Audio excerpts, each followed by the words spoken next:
Oi gente, sejam todos muito bem-vindos ao programa Fiscais da Natureza, aqui diretamente dos estúdios da AltV.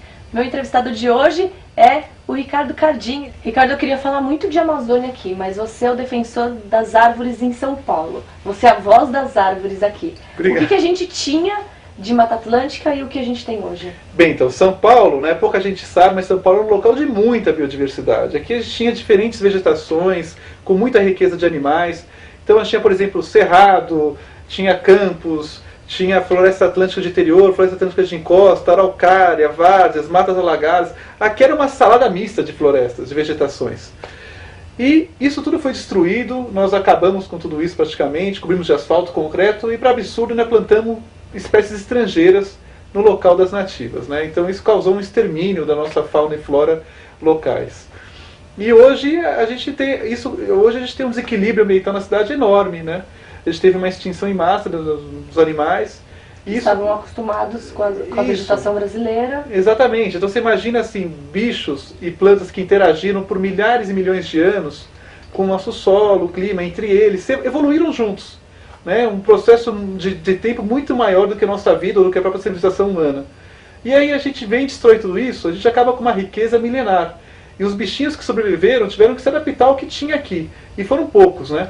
Então hoje a gente tem uma diversidade muito, mas muito menor do que tinha, por exemplo, há 300 anos atrás na cidade de São Paulo. Eu acredito que muita coisa tenha sido proposital, mas existem pessoas que plantam sem saber. O que você fala para o nosso amigo que está assistindo e que quer plantar uma árvore, mas a gente compra também em lugares e não sabe a procedência das árvores. Eu não sei todas as árvores da cidade de São Paulo. Mas não tem como saber, é super difícil mesmo, né? O problema é que o amigo da árvore, a pessoa que quer plantar, fazer uma ação verde na frente da sua casa, no seu bairro, por mais bem intencionado que ele esteja, muitas vezes ele não consegue comprar a muda nativa. Eu recebo muita pergunta, gente perguntando onde eu compro. Por quê? Porque a culpa aí é dos viveristas, é do pessoal lá de Olambra, tudo tal, que acaba usando, eles que lançam as modas das plantas. E eles trazem muitas vezes plantas, a maioria das vezes plantas de fora, plantas que são modas na Holanda, por exemplo. A Holanda é um grande centro, né, de propagação e divulgação de plantas ornamentais. E aí a pessoa que é amiga da árvore não tem opção para comprar, ela não consegue comprar um cambuci, por exemplo, ela tem que comprar um ficus, que é o que vende por R$3 no supermercado. Isso é um problema que tem que começar a se resolver de baixo, para depois chegar, para a pessoa ter opção, né? Então a gente procura no blog justamente trazer endereços, locais onde as pessoas podem comprar as árvores nativas e fazer uma ação verde, não só verde, mas uma ação também sustentável do ponto de vista ecológico. Que você usando plantas nativas, você está reequilibrando a ecologia da sociedade. O pessoal lá fora também tem árvores brasileiras? São poucas. Na Austrália tem algumas brasileiras lá, mas eles também estão revoltados assim como não, a gente? A gente apanha bem mais essa guerra, a gente perdeu bem mais essa guerra, viu? São Paulo e outras cidades brasileiras. Toda a nossa biodiversidade deveria ter, né? Exportado bastante. Deveria ter, mas é que a gente acho que a gente teve tanta vergonha do que é nosso que a gente não teve nem coragem de levar para fora isso. E o pouco que foi levado por estrangeiros que acharam bonito. E uma vez extinta, a gente perdeu a fauna. Então, uma vez extinta, a gente perdeu duas coisas. Primeiro, a genética dessas aves, que é aquela que eu falei, que são super adaptadas há milênios, evoluíram junto aqui. Mas, né? assim, ela tem a Mata Atlântica ainda, a Mata Atlântica existe. Ela não existe na cidade de São Paulo, pelo que eu entendi, não é? Sim, exatamente. Então, assim, a gente não perdeu ela. Não, a gente não perdeu a Mata Atlântica em geral, mas a gente perdeu a Mata Atlântica paulistana, por quê? As condições de clima... Mas a Mata Atlântica paulistana é diferente da Mata Atlântica Isso é verdade. A Mata Atlântica, ela é muito biodiversa, e o que acontece é que a população humana tem genética diferente, é uma mesma espécie de ave, pode correr tanto aqui em São Paulo, quanto em Minas Gerais, quanto em Mato Grosso. Mas elas têm a genética diferente, que foi resultado de milhares ou milhões de anos de evolução naquele local. Ela evoluiu então com aquele clima, com aquela terra, com aquela vegetação em volta, com aquela fauna, e isso é único. A gente não para de construir shopping. Tem mais uma construção aí de shopping que vai cortar mais um tanto de árvores. Como você vê o crescimento versus preservação? Agora eu pergunto, será que São Paulo precisa crescer mais ainda? Será que a gente não pode ganhar em qualidade em vez de quantidade? Eu acho que essa também é a pergunta, essa reflexão que a gente tem que fazer, mas não adianta, né? Porque no final os interesses privados sempre prevalecem sobre os interesses coletivos na cidade. Mas eu acredito que a informação e a ação ela é capaz de modificar muita coisa. Com então, certeza. Repete o que você falou. Não, então, isso acontece, mas... Será que a gente precisa mesmo crescer? Então, exatamente. Será que São Paulo precisa de mais um shopping? Será que já não são suficientes essas dezenas que nós temos? Então, aqui eu aproveito para fazer até uma certa denúncia, né? Na Avenida Paulista, que é o cartão postal da cidade de São Paulo, a gente tem um terreno muito bem arborizado, que é o terreno da antiga Casa dos Matarazos. E esse terreno era uma mansão que foi demolida, aliás, irregularmente, e hoje tem um projeto de virar um shopping naquele terreno. Para que a gente precisa de mais um shopping na Paulista, num lugar onde é cheio de árvores nativas, inclusive muitas árvores lá são filhas das árvores da Floresta do Trianon, que eu já tive lá, já fotografei essas árvores, cataloguei. Então, São Paulo precisa parar.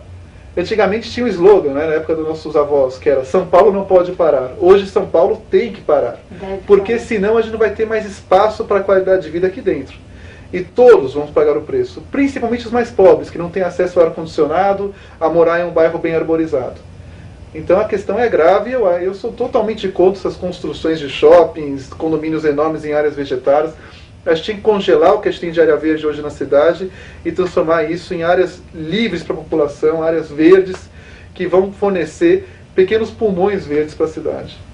Além de todos os benefícios que a árvore traz para a gente, toda essa qualidade de vida, ela valoriza o bairro.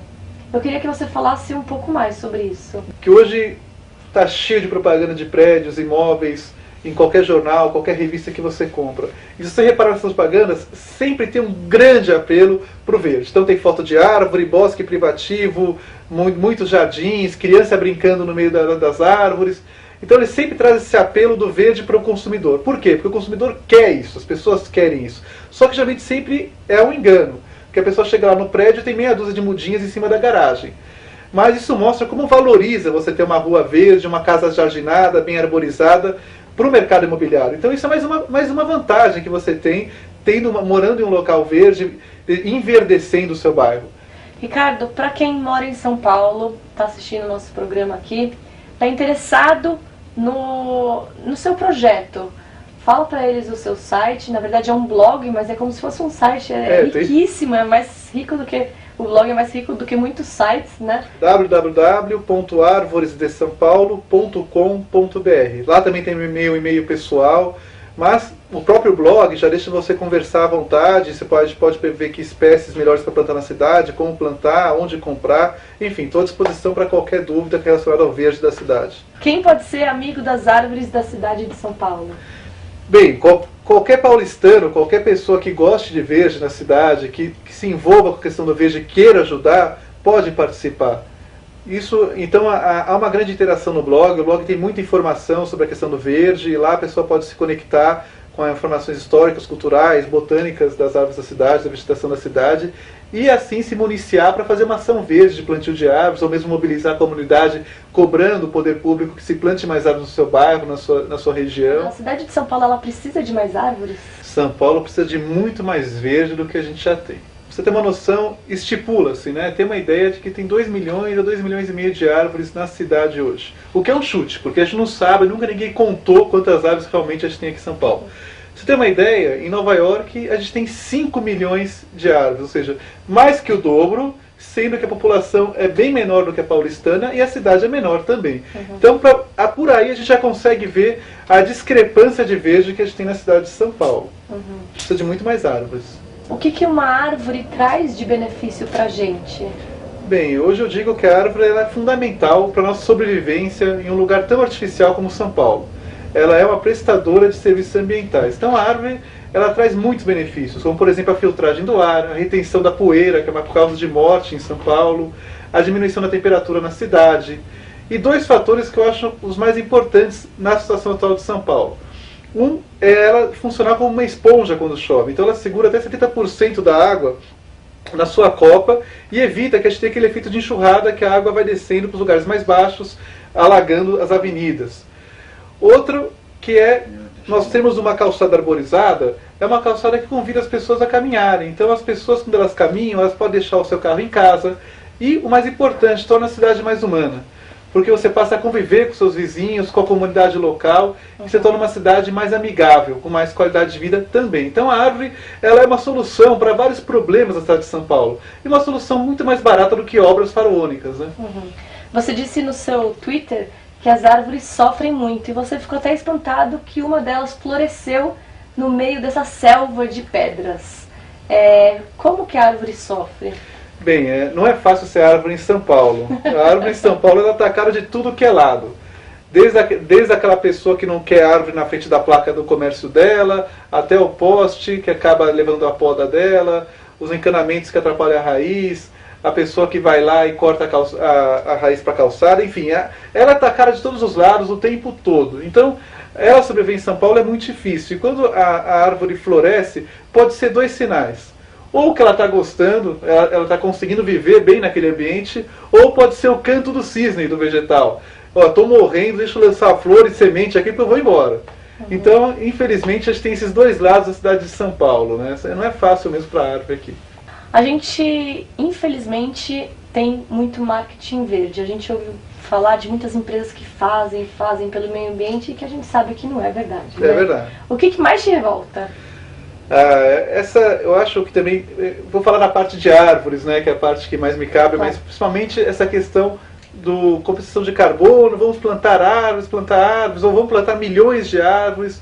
Então a empresa X faz uma ação lá, investe 500 mil para plantio de árvores e 20 milhões para propaganda daquele plantio de árvores, né?